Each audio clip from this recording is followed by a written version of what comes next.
اعوذ باللہ من الشیطان الرجیم بسم اللہ الرحمن الرحیم۔ جیسا کہ تمام وقت ہم نے جو وعدہ کیا تھا کہ پورے رمضان مبارک ہم ایک نئے خطیب کے ساتھ، ایک نئے ذاکر کے ساتھ، ایک نئے عالم کے ساتھ آپ کی خدمت میں حاضر ہوں گے اور نئے سوالات کے ساتھ اس کے جواب لے کر ہم آپ کی خدمت میں حاضر ہوں گے، تو اس وعدے کو آج پورا کرنے کے لیے حاضر ہوئے ہیں ایک ایسی شخصیت کے پاس کہ جس نے اپنے علم اور اپنی آواز سے پوری دنیا میں راج کیا، لوگوں کے دلوں پہ اپنے نام کا جھنڈا نصب کیا۔ اس بے باک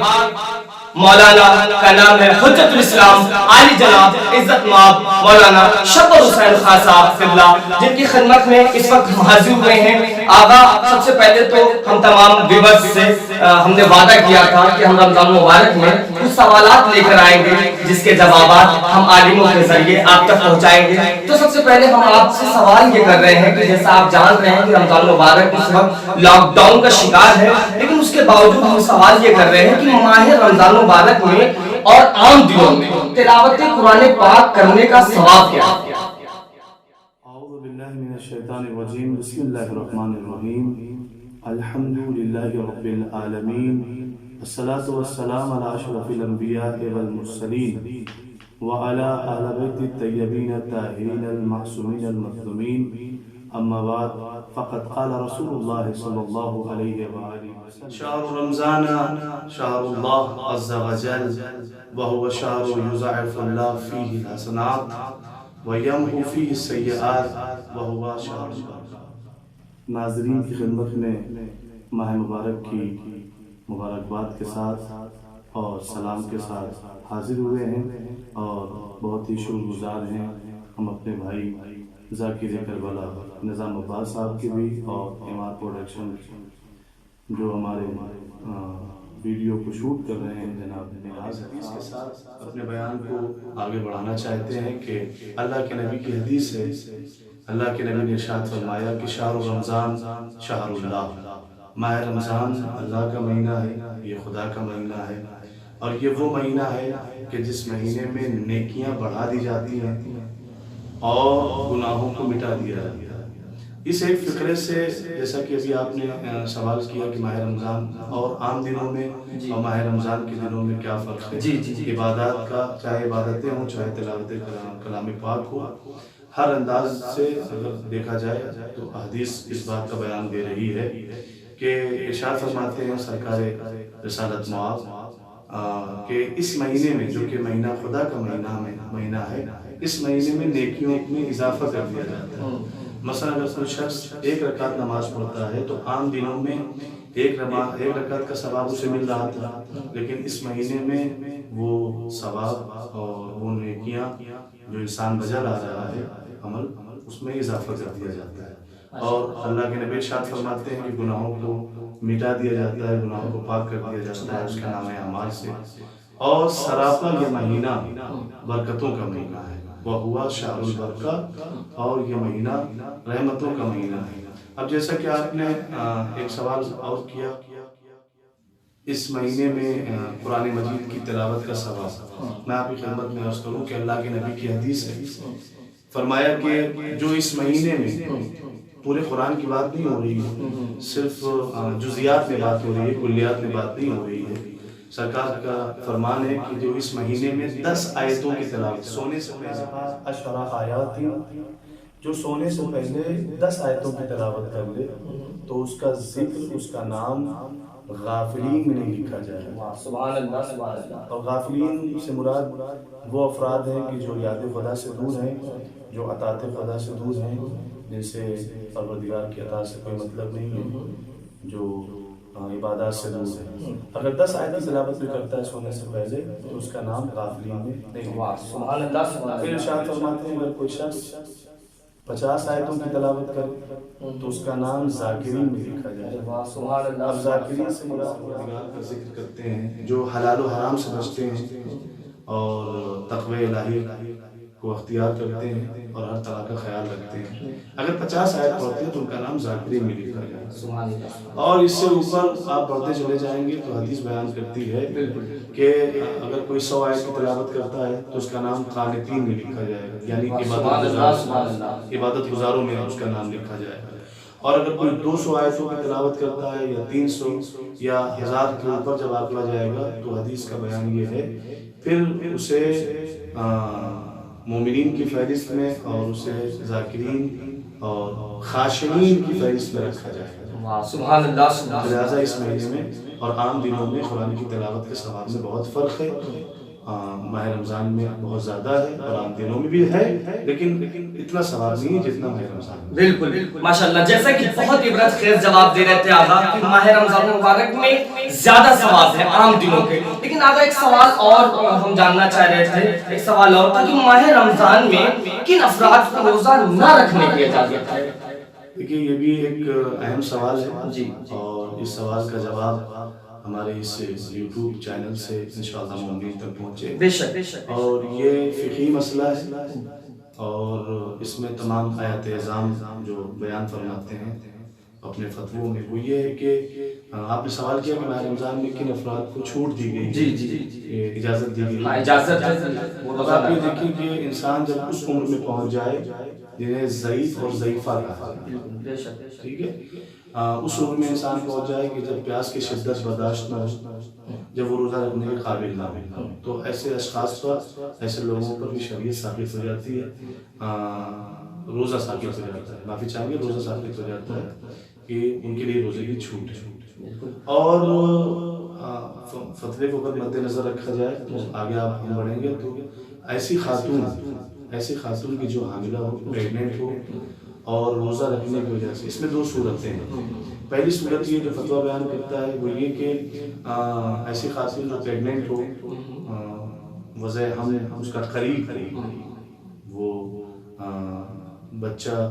جو زائچگی ہے, جو ڈلیوری کا وقت ہے, اگر قریب ہو تو اس کو روزہ نہ رکھنے کی اجازت ہے. اور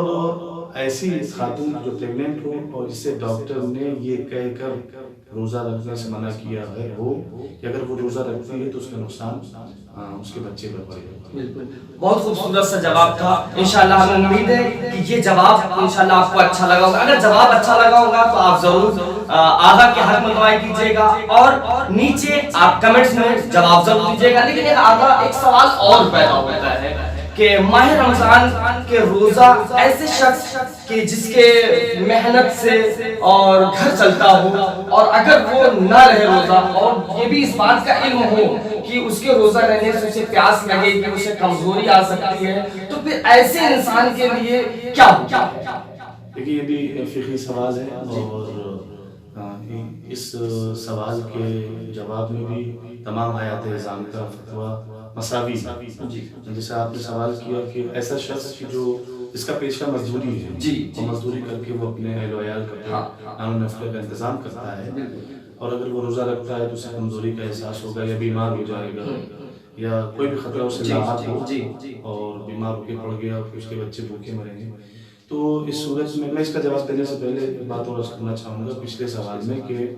ان لوگوں پر بھی روزہ رکھنا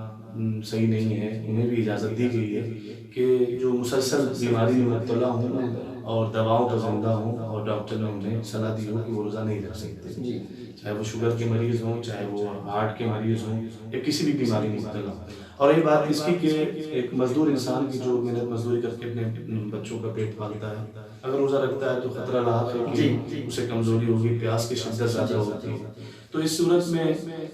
تمام آیات اعظام یہ کہتے ہیں کہ اگر وہ شخص جو مزدوری کرتا ہے اگر وہ اپنا پیشہ بدل سکتا ہو تو پیشہ بدل سکتا ہے. مثلا مزدوری میں جیسے گھر وغیرہ لوگ بناتے ہیں اور گھر وغیرہ کے مزدور میں یا دیگر لکڑی چیرنے والا ہو یا کوئی بھی ایسا انسان ہو جس کا کام دھوپ میں اور تپش میں ہو, تو ایسے انسان کے لیے مراجع کرام کہتے ہیں کہ اگر ہو سکتا ہے, اگر ممکن ہو تو وہ اپنا پیشہ بدل سکے, اور اگر ممکن نہیں کہ پیشہ بدل سکے تو ایسے انسان کو چاہیے کہ وہ ماہ رمضان کے لیے سال بھر کچھ نہ کچھ جمع پونجی کرتا رہے تاکہ اسے رمضان ایک مہینے میں وہ اپنے حساب سے جی سکتا ہے, تاکہ وہ رمضان میں جمع پونجی اس کے کام ہے. ایک صورت یہ ہے, اور فتویٰ آگے ہے, یہ تمام نہیں ہوا, اور یہ کہ اگر وہ کہیں سے قرض لے سکتا ہو، قرض لے کر ماہ رمضان میں اپنا سحری اور افطاری کا انتظام کر سکتا ہوں، اور اسے اس بات کا یقین ہے کہ میں اگلے دنوں میں محنت مزدوری کر کے قرض واپس کر دوں گا، قرض لے کر بھی اگر کر سکتا ہوں۔ تو بہرحال کسی طرح سے چھوٹ نہیں دی گئی ہے۔ پہلی بات تو یہ کہے گی کہ اپنا پیشہ بدل دے، اور نہیں بدل سکتا تو سال بھر جو ہے تھوڑا تھوڑا کر کے اسے جمع کرنا چاہیے تاکہ ماہ رمضان میں وہ کام آ سکے۔ اور اگر یہ تمام صورتیں نہیں آتی ہیں اور مان لیجیے کہ اس کے پاس اتنا پیسہ نہیں ہے کہ وہ جمع نہیں کر سکتا اور قرض نہیں لے سکتا، اور آج کل غریب کو قرض کون دیتا ہے؟ حالانکہ قرآن کہتا ہے کہ ایک مومن کا فرض ہے کہ اپنے دوسرے مومن کو قرض حسنہ کے ذریعے سے مدد کرے، اور قرض دینا بھی ثواب ہے، قرض دینا بہت ثواب ہے، مستحق کو قرض دینا بہت ثواب ہے قرآن و حدیث کی نگاہ میں۔ بہرحال یہ بات ذمہ آ گئی تھی۔ تو اگر یہ تمام چیزیں نہیں کر سکتا، وہ پیشہ نہیں بدل سکتا اور قرض نہیں لے سکتا، جمع پونجی نہیں کر سکتا ہے، تو ان ایام میں اگر وہ روزہ نہیں رکھتا ہے اور اپنے بچوں کے لیے نان اس نفقے کا انتظام کرنے کے لیے، تو بعد میں یہ ہے کہ اس کی قضا بچا جائے گا۔ بالکل بے شک، جیسا کہ آقا نے اس کے بھی جوابات دیے، لیکن ایک سوال اور پیدا ہوتا ہے آقا کہ رمضان مبارک کے متعلق کہ اگر روزہ دار ہو اور سوتے وقت وہ نجس ہو جائے، مثلا احتلام ہو جائے، تو کیا روزہ باطل ہو جائے گا؟ جی نہیں، تمام مراجع کرام کا فتویٰ جو اس پہ یہ ہے کہ ایک ایسا شخص کہ جو روزے سے روزہ دار ہے اور سو رہا ہے، اور رمضان المبارک میں سونا بھی عبادت ہے، ہر ایک لمحے کا ثواب اسے نصیب ہوتا ہے، ملتا ہے، تو اگر سو رہا ہے تو اور نجس ہو جائے، احتلام وغیرہ ہو جائے، تو جب اس کی آنکھ کھلتی ہے تو وہ غسل کر لے، پاک ہو جائے تو اس کا روزہ صحیح سلامت رہے گا۔ اچھا، ایک سوال اور آقا اس سے بڑھ کے ہم آپ سے اور کرنا چاہ رہے تھے، کیا جان بوجھ کر طلوع فجر تک جنابت کی حالت میں رہنا روزے کو باطل کر دیتا ہے؟ یہ جواب یس یا نو والا ہے، ہاں یا نہ۔ اور آپ نے سوال کیا کہ جان بوجھ کر، سوال میں ہی آپ نے رکھا کہ جان بوجھ کر، اس کا مطلب یہ ہے کہ کوئی بھی چیز جان بوجھ کر کی جائے شریعت کو وہ بات گوارا نہیں ہے، اور اس صورت میں اگر جان بوجھ کر کوئی اس حالت میں رہتا ہے نجاست کی حالت میں تو روزہ بھرتا ہے۔ اچھا، اگر ایک سوال اور آخری سوال ہم کرنا چاہ رہے تھے کہ اگر کسی کے ایسے حالات بن جائے کہ جب وہ انجیکشن لگوانا اس پہ واجب ہو جائے، تو ایسے حالت میں وہ کیا کرے گا؟ دیکھیے یہ بھی فقہی سوال ہے، اور اس سے گزشتہ بھی جتنے سوال آپ نے کیے فقہی سوال تھے۔ اس صورت میں آیات احکام کے سلسلے میں ہم آپ کی خدمت میں عرض کریں کہ اس میں کئی کنڈیشن ہیں۔ مثلا ایک انسان ہے کہ جو مریض ہے لیکن اس نے ہمت کیا روزہ رکھا، تو اس صورت میں اگر وہ شفا پانے کے لیے، صحت پانے کے لیے انجیکشن لگواتا ہے تو ایسی صورت میں روزہ باطل نہیں ہے۔ لیکن ایک ایسا شخص کہ جس نے روزہ رکھا اور اسے ذوق محسوس ہو رہا ہے، اس نے یہ سوچا کہ اپنے ذوق کو دور کرنے کے لیے طاقت کا انجیکشن لگوا لے اور اس سے کچھ طاقت مل جائے، راحت مل جائے، تو اسی صورت میں صحیح نہیں ہے، انجیکشن صحیح لگوانا صحیح نہیں ہوگا، روزہ باطل ہو جائے گا۔ لیکن اگر معالجے کے لیے ہے اور اپنے علاج کے لیے ہے تو کوئی حرج نہیں ہے۔ اچھا، آگے ایک سوال ہم اور آپ سے یہ کرنا چاہ رہے تھے کہ ایک ایسا شخص جس کا پیشہ ہی سفر میں کٹتا ہو، جیسے کہ ڈرائیور، اس کے لیے رمضان مبارک میں روزہ رکھنے کے لیے کیا حکم دیا گیا ہے؟ ایسا شخص جس کا پیشہ ہی سفر ہو تو اس کے لیے مخصوص حکم ہے کہ دیکھیے اس میں ایک بات یہ ہے کہ سفر عام انسان کے لیے جب سفر ہوتا ہے تو اس کا سفر الگ ہوتا ہے، اور اگر کسی کا پیشہ ہی سفر بن جائے، مثلا چاہے وہ ڈرائیور ہو یا چاہے بزنس مین ہو، چاہے بزنس کے سلسلے میں جا رہا ہو، کسی بھی سلسلے میں وہ جاتا آتا ہو، لیکن پیشہ ہو گیا وہ سفر، کثیر السفر جسے کہا جائے، ایک اصطلاح ہے جو فقہ میں استعمال ہوتی ہے، علم فقہ میں کثیر السفر۔ تو جو کثیر السفر ہیں ایسے افراد کے لیے کہیں بھی وہ روزہ رکھ سکتے ہیں، کسی بھی علاقے میں رہیں، کہیں بھی جائیں وہ روزہ رکھ سکتے ہیں، اور نماز بھی ان کی قصر نہیں ہوگی، نماز بھی ان کی قصر نہیں ہوگی، وہ نماز بھی پوری پڑھیں گے اور روزہ بھی وہ رکھ سکتے ہیں۔ آخری سوال ہم کرنا چاہ رہے ہیں کہ اگر کوئی شخص سحری کر کے اپنے شہر سے یعنی حد ترخص سے باہر ہو جائے اور اسی دن واپس آ جائے تو روزہ کا کیا ہوگا؟ دیکھیے حد ترخص جو آپ نے لفظ استعمال کیا وہ اس سے بات واضح ہو جاتی ہے کہ حد ترخص ہی انسان کی عبادت کو طے کرتے ہیں کہ اسے کتنی نماز پڑھنی ہے، کیسے روزہ رکھنا ہے، کیا۔ اب کوئی شخص ہے جو اذان صبح سے پہلے سحری کر کے وہ کوئی ضروری کام آیا چلا گیا اور اسی دن واپس آنا چاہتا ہے، تو اگر وہ اپنے روزے کو برقرار رکھنا چاہتا ہے تو اذان ظہر سے پہلے اپنے وطن میں داخل ہونا پڑے گا۔ اگر اذان ظہر سے 2-4 منٹ پہلے بھی آ جاتا ہے تو اس کا روزہ صحیح ہوگا، باقی رہے گا۔ لیکن اگر اذان ظہر کے بعد سر مان لیجیے کہ 12-10 فیضان ہو رہی ہے، شہر کے اعتبار سے دیکھا جائے گا، جہاں جس شہر میں ظہر کا وقت جیسا بھی ہوتا ہو، کہیں 40 منٹ، کہیں 10 منٹ، کہیں 15 منٹ کا فرق ہے، اس اعتبار سے اگر ظہر کے بعد آتا ہے تو روزہ باطل ہو جائے گا، اور اگر اذان ظہر سے پہلے آ جاتا ہے تو روزہ سلامت رہے گا۔ جیسا کہ آقا نے ہمارے بہت سے سوالات تھے اور ان کے بہت خوبصورت جوابات دیے، جس سے مجھ جیسے طفل مکتب فیضیاب ہوا۔ امید کرتے ہیں کہ آپ کو بھی یہ جوابات اچھے لگے ہوں گے۔ اگر اچھے ہوں گے یہ جوابات تو ضرور آپ کمنٹ میں جواب دیجئے گا، اور آقا کے حق میں اور ہمارے ایم آر پروڈکشن دوشپور کے حق میں دعائیں کیجئے گا۔ انشاءاللہ پورے رمضان مبارک ہم اسی طرح کی ویڈیو، اسی طرح کی